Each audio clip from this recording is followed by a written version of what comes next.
रानू चिड़िया की शादी को 4 महीने हो गए थे। रानू चिड़िया के घोंसले में एक अंडा था। जब मेरा पोता आएगा तो मैं उसे अपने पंखों से दाना खिलाया करूंगी, सारे जंगल में मिठाइयाँ बांटूंगी। माँ जी, अगर पोती आई तो? जा जा मनहूस मारी, कैसी बुरी बात निकाली है मुंह से। माँ जी, ये आप क्या कह रही हैं? इसमें बुरा क्या है? बेटियां बेटों से ज्यादा मोहब्बत करती हैं। सुन ले रानो, अगर तुम्हारे अंडे से लड़की पक्षी निकली, मैं उसे अपने घर में रहने नहीं दूंगी। इतना कहकर रानू चिड़िया की सास वहाँ से चली जाती है। रानू चिड़िया परेशान हो जाती है। रानू चिड़िया फिर से घर के कामों में लग जाती है। रानू चिड़िया गाय का दूध निकालती है, रानू चिड़िया बर्तन धोती है और फिर खाना बनाती है। यूं ही दिन गुजरने लगे। एक दिन तेज बारिश हो रही थी। मानो जी भी आ जा रहे हैं और इस बारिश को भी आज ही आना था। अचानक से अंडा टूटता है। रानू चिड़िया की सास भागकर वहाँ आती है। देख लो, तुम्हारी मनहूस जुबान का असर, बेटी पक्षी ही निकली है अंडे से। सासू माँ गुड़िया को उठाती है। माँ जी, ये आप क्या कर रही हैं? मैंने तुम्हें पहले ही कह दिया था कि अगर लड़की पक्षी हुई तो वो मेरे घर में नहीं रहेगी, मैं इसे बाहर फेंक कर आऊंगी। माँ जी, प्लीज ऐसा जुल्म मत करें, ये मेरी बेटी है, इसे मुझे दे दे। रानू चिड़िया की सास रानू चिड़िया की एक नहीं सुनती और गुड़िया को उठाकर बाहर ले जाती है और उसे घर के बाहर फेंक देती है। मेरी बच्ची, माँ जी ऐसा मत करें। रानू चिड़िया आगे बढ़कर अपनी बेटी को उठा लेती है। चुप चुप हो जाओ मेरी बच्ची, मम्मा तुम्हारे पास है। माँ जी, बहुत हो गया, अब आप मेरी बेटी को हाथ नहीं लगाएंगी। मानो जी आ जाए फिर बात होगी। अब आ जाए, लो आ ही गया, कर लो जो बात करनी है। मानो जी आप आगे। मानो जी देखे ना, माँ जी हमारी बेटी को घर से बाहर निकाल रही हैं। ये तो अभी उठ भी नहीं सकती। प्लीज माँ जी को समझाए ना। क्या क्या समझाऊं मैं माँ जी को? माँ जी ठीक कह रही हैं, मैं इसे दाना नहीं खिला सकता। अगर बेटा होता तो मेरा सहारा बनता। ये बेटी, ये मेरा क्या सहारा बनेगी? ये तो खुद बस बोझ है। मानो जी, हम अपनी बेटी को पढ़ाएंगे, ये कामयाब पक्षी बनेगी। अगर पढ़ाएं भी तब भी ये ब्याह कर दूसरे घर चली जाएगी। क्या फ़ायदा हमें इसे पढ़ाने का? बस बहुत हो गया, ये इस घर में नहीं रहेगी। ठीक है, अगर आपका यही फैसला है तो मैं भी इस घर में नहीं रहूंगी। रानू चिड़िया अपनी बेटी को उठाती है और वहाँ से चली जाती है। मानो चिड़ा परेशान हो जाता है। मानो बेटा, जाने दो उसे, मैं तुम्हारी दूसरी शादी करवा दूंगी और फिर हमारे यहाँ लड़का पक्षी ही आएगा। तेज बारिश और तूफानी रात में रानू चिड़िया अपनी बेटी को लिए मारे मारे फिर रही थी। वो कभी इधर जाती तो कभी उधर, मगर उसे कहीं भी कोई घोंसला दिखाई नहीं दे रहा था। आखिर वो घने जंगल की तरफ चली जाती है। उसे वहाँ एक खोखर दिखाई देती है। रानू चिड़िया अपनी बेटी को लेकर उस खोखर के घर में चली जाती है। जंगल में बारिश शोर मचा रही थी। एक तूफान जंगल में था और एक रानू चिड़िया के दिल में था। पल भर में उसकी दुनिया बदल गई थी। यूं ही दिन गुजरने लगे। रानू चिड़िया अपनी बेटी गुड़िया के साथ वहीं रहने लगी। रानू चिड़िया अपनी बेटी को उड़ना सिखाती है। रानू चिड़िया अपनी बेटी को तोते टीचर के पास पढ़ने के लिए ले जाती है। गुड़िया बेटी, दिल लगा कर पढ़ना। जी मम्मा, आप चिंता मत करें। रानू चिड़िया दिन भर जंगल से दाना और लकड़ियाँ इकट्ठी करती और अपनी बेटी को पढ़ा। दूसरी तरफ मानो चिड़ा भी दूसरी शादी कर लेता है। सुंदरी बहू, सुन लो, मुझे पोता पक्षी ही चाहिए, नहीं तो तुम्हारा भी रानों वाला हाल करूंगी। वाह वाह, क्या बात है सासू माँ जी, अगर तुमने मुझे घर से निकालने का ख्याल भी सोचा तो मैं इस घर को आग लगा दूंगी। आप जानती नहीं मुझे, 7 भाइयों की अकलौती बहन हूँ मैं। सुंदरी की सास कुछ डर जाती है। अब आप जाए यहाँ से, मेरे लिए कुछ खाने को लाए। खाने का रिवाज है आपके घर में या कोई नहीं? मानो चिड़ा भी वहाँ आ जाता है। माँ जी, मेरे लिए भी एक कप चाय ले आना, मेरे सर में बहुत दर्द है। माँ चिड़िया रसोई में जाती है और काम करने लग जाती है। यूं ही दिन महीनों में और महीने सालों में बदल जाते हैं। रानू चिड़िया की बेटी गुड़िया पढ़ लिख जाती है।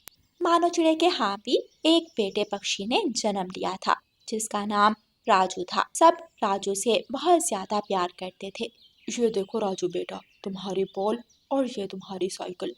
मैं अपने बेटे की पसंद की सारी चीजें लाया हूँ। मैंने आपसे रिमोट वाली कार मांगी थी, मैं नहीं लूंगा ये सब बाहर फेंक दे। बेटा राजू, मैं अगली बार आपके लिए कार भी ले आऊंगा। ये देखो, ये फुटबॉल। राजू फुटबॉल उठाता है और दूसरी तरफ फेंक देता है। वो फुटबॉल जाकर मानो चिड़िया की माँ के सर में लगता है। मर गई, सत्यानाश हो तुम्हारा बिगड़ा हुआ बच्चा।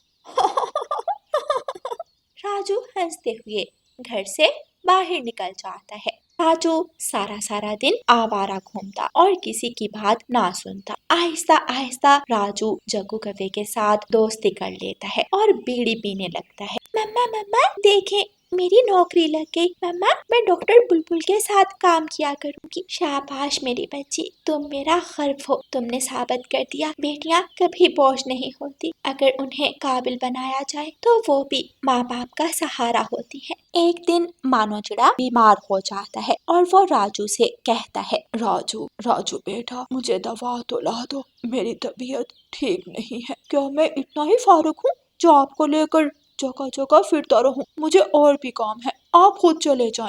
मानो चिड़ा बड़ी मुश्किल से उठता है और बुलबुल डॉक्टर के क्लिनिक पर पहुंच जाता है। वो चकरा कर गिरने लगता है कि गुड़िया उसे पकड़ लेती है। आप ठीक तो हैं? यहाँ आए। गुड़िया मानो चिड़े को दवा देती है। मानो चिड़ा गुड़िया को पहचान लेता है। मानो चिड़े की आंखों में आंसू थे। वो बहुत ज्यादा शर्मिंदा था। वो मन ही मन सोचता है, कितनी काबिल है मेरी बेटी, और एक राजू है। काश मैंने अपनी पत्नी और बेटी को घर से ना निकाला होता। काश। आप रो क्यों रहे हैं? नहीं, कुछ नहीं, बस यहाँ तक दवा लेने आना मेरे लिए बहुत मुश्किल था। अच्छा, मैं चलता हूँ। आप मेरे लिए मेरे पापा की जगह है। आप फिक्र ना करें, मैं आपको दवा घर दे जाया करूंगी। मानो चिड़ा शर्मिंदा होता हुआ वहां से चला जाता है, मगर गुड़िया से कुछ नहीं कहता। मानो चिड़ा घर आ गया था। मुझे मेरे किए की सजा मिल रही है। इतनी अच्छी बेटी मैं इतनी अच्छी बेटी पाने के लायक ही नहीं। मानो चिड़ा अपने किए पर बहुत शर्मिंदा था, मगर अब शर्मिंदा होने का कोई फायदा नहीं था। प्यारे दोस्तों, इस कहानी को लाइक, अपने दोस्तों के साथ शेयर और चैनल को सब्सक्राइब करना बिल्कुल मत भूलना। आपका धन्यवाद। रानो चिड़िया की ऐसी कहानियाँ सुनने के लिए YouTube सर्च बार में रानो चिड़िया की कहानी लिखें या फिर ये बटन दबाकर बोलकर कहें रानो चिड़िया की कहानी। रानो चिड़िया की ऐसी कहानियाँ सुनने के लिए YouTube सर्च बार में रानो चिड़िया की कहानी लिखें या फिर ये बटन दबाकर बोलकर कहें रानो चिड़िया की कहानी। जंगल में जमा देने वाली सर्दी पड़ रही थी। हर बढ़ते दिन के साथ साथ ठंड भी बढ़ती जा रही थी। सभी पक्षी सर्दी की वजह से बहुत परेशान थे, लेकिन गोरी का तो एक ही मसला था। गोरी, तुम पिछले एक हफ्ते से नहाई नहीं हो, तुम घर की सफाई भी नहीं कर रही हो। आखिर कब तक ये सब चलेगा? कालू जी, मैं क्या करूं, मुझे बहुत ठंड लगती है। अच्छा गोरी, मैं भोजन लेने जा रहा हूँ, प्लीज तुम आज नहा लेना। पूरे घर में तुम्हारी बदबू फैली हुई है। कालू जी, अब आप मुझे बातें ना सुनाएं। इस सर्दी में कोई बेवकूफ पक्षी ही होगा जो नहाएगा। कालू कौवा भोजन लेने चला जाता है। गुड़िया बेटी, मैंने पानी गर्म कर दिया है, आप नहा लो। मम्मा, बहुत सर्दी है, क्या मैं कल नहा लूं? गुड़िया बेटी, कल भी आज ऐसा ही दिन होगा।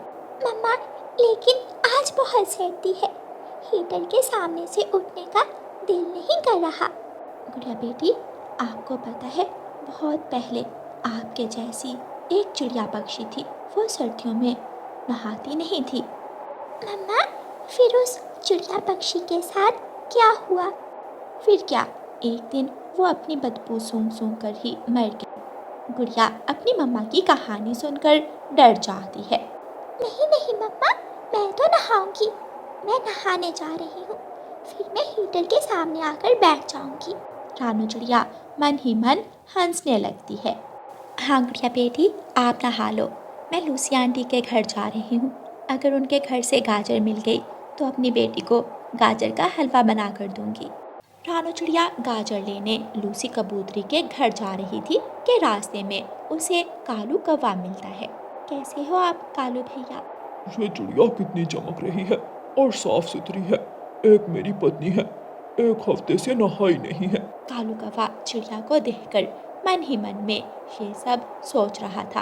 कालू भैया, क्या सोच रहे हैं आप? कहाँ गुम हैं? अरे कुछ नहीं रानू बहन, मैं बढ़िया हूँ। भोजन ढूंढने जा रहा हूँ मैं। अच्छा, मैं भी लूसी बहन के घर गाजर लेने जा रही हूँ। ऐसा कहकर रानू चिड़िया चली जाती है। कालू कौवा भोजन लेकर घर पहुँचता है और दरवाजे पर दस्तक देता है। काफी समय बीत जाता है लेकिन गोरी कौवी दरवाजा नहीं खोलती। गोरी, अरे ओ गोरी, दरवाजा खोलो, बाहर बहुत ठंड है। आखिर गोरी दरवाजा खोलती है। गोरी, आखिर क्या कर रही थी तुम? मैं कब से बाहर खड़ा हूँ। कालू जी, वो मेरी आंख लग गई थी। गोरी, तुम दिन ब दिन बहुत आलसी और कामचोर होती जा रही हो। आज फिर घर वैसा ही गंदा और वही बदबू।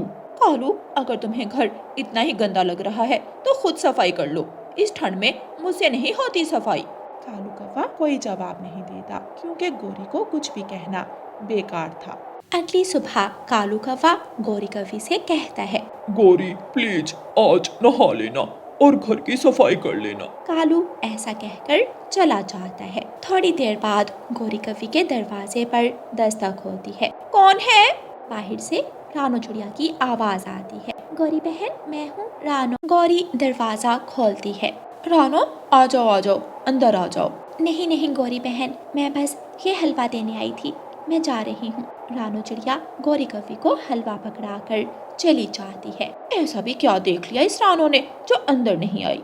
गोरी कौवी हलवा लेकर जा रही थी कि उसकी नज़र आईने पर पड़ती है।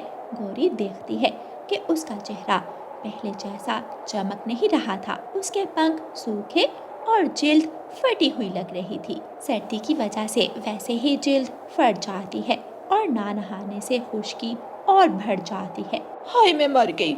ये मेरी क्या हालत हो गई है। आज कुछ भी हो जाए, मैं नहा कर रहूंगी। लेकिन जैसे ही गोरी को ठंडे पानी का ख्याल आता है, गोरी फिर से डर जाती है। कालू कौवा भोजन लेकर वापस आ गया था। गोरी, तुम आज फिर नहीं नहाई, बस बहुत हो गया। मैं तुम्हारी गंदगी और रोज बरोज बढ़ती बदबू से तंग आ गया हूँ। मैं तुम्हें सिर्फ कल का दिन देता हूँ। अगर तुमने अपनी हालत ना बदली तो मैं किसी और खूबसूरत और साफ सुथरी कौवी से शादी कर लूंगा। गोरी कौवी रोने लगती है। मैं क्या करूं कालू जी, नहाने का सोचकर ही मुझे डर लगता है। बस गोरी, मैंने तुम्हें बता दिया है, तुम्हारे पास कल का दिन है। अगली सुबह कालू कौवा भोजन लेने निकल जाता है। गोरी कौवी बहुत उदास थी। आखिर मैं क्या करूं? मैं कालू को किसी दूसरी कौवी से शादी करने नहीं दे सकती, लेकिन कालू मुझे घर से निकाल देगा। गोरी कौवी बहुत डर जाती है। फिर गोरी कौवी हिम्मत करती है और घर की सफाई का काम शुरू करती है। गोरी कौवी घर की अच्छे से सफाई करती है। घर तो साफ हो गया, लेकिन अब मैं नहाने की हिम्मत कहाँ से लाऊं? मैं रानू चिड़िया के पास जाती हूँ, वो जरूर मेरी मदद करेगी। गोरी कौवी रानू चिड़िया के घर जाती है। गोरी दरवाजे पर दस्तक देती है। रानू चिड़िया दरवाज़ा खोलती है। गोरी बहन, आप? गोरी की बदबू से रानू चिड़िया का सांस बंद हो रहा था। प्लीज रानो, मेरी मदद करो। मैं जानती हूँ मुझसे बहुत बदबू आ रही है, लेकिन मेरी मदद करो। गोरी रोने लग जाती है। गोरी बहन, आप रोए मत, अंदर आ जाएं। क्या हुआ है? आपको मेरी कैसी मदद चाहिए? अंदर जाकर गोरी कौवी रानू चिड़िया को सारी बात बताती है। गोरी आंटी, अब तो आपके साथ वही होगा जो उस चिड़िया पक्षी के साथ हुआ था। क्या मतलब गुड़िया बेटी? फिर गुड़िया गोरी आंटी को वही कहानी सुनाती है। गोरी और भी ज्यादा डर जाती है। रानो बहन, प्लीज मेरी मदद करो। फिर रानो चिड़िया गौरी कव्वी को पानी गर्म करके देती है। गौरी बहन, पानी गर्म हो गया है, आप जल्दी से नहा लो और आकर हीटर के सामने बैठ जाना। गौरी को बहुत डर लग रहा था, लेकिन कालू की बातें और गुड़िया की कहानी ज़्यादा खतरनाक थी। आखिर गौरी नहाने चली जाती है। गौरी नहाकर निकलती है। गौरी का चेहरा नहाने के बाद चमक रहा था और बदबू गायब हो गई थी और अब उसके पंख भी पहले से बेहतर हो गए थे। रानो बहन, मुझे तो बिल्कुल भी सर्दी नहीं लगी। मैं भी कालू को कहूँगी कि मुझे हीटर ला कर दे। गौरी कव्वी अपने घर वापस आ जाती है। नहाकर तो बहुत हल्का महसूस हो रहा है। कालू भोजन लेकर आ जाता है। घर और गौरी की हालत बिल्कुल बदल गई थी। गौरी, मुझे नहीं पता था तुम मुझसे इतना प्यार करती हो। दूसरी पत्नी का सुनते ही इतना बदलाव आ गया। कालू जी, मुझे तो लग रहा था कि मैं ठंड से बच रही हूँ, लेकिन असल में मैं अपनी ही सुंदरता खो रही थी और अपने से जुड़े रिश्ते भी। प्यारे दोस्तों, इस कहानी को लाइक, अपने दोस्तों के साथ शेयर और चैनल को सब्सक्राइब करना बिल्कुल मत भूलना। आपका धन्यवाद।